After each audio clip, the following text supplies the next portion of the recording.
Hey guys, Chad at Donnelly Ford here. Today I'm going to do something a little different. I'm usually here to talk about vehicles. Today I'm going to do a little bit of a how-to. And one thing that people don't really know how to do nowadays is to drive stick. So I'm going to do that for you right now. So what you want to do is before you start the car, make sure you're neutral.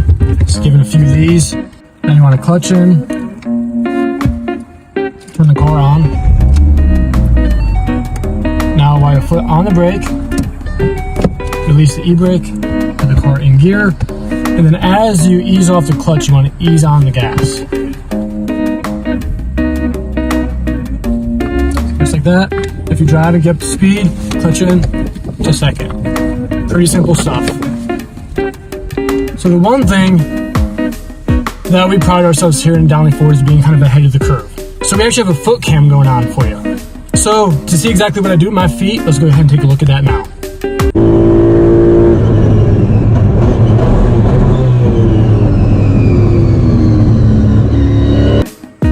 So see guys, pretty simple stuff. So if I now have you interested in stick shift cars, you just want to learn more about this Mustang that I'm in, go ahead and contact me today.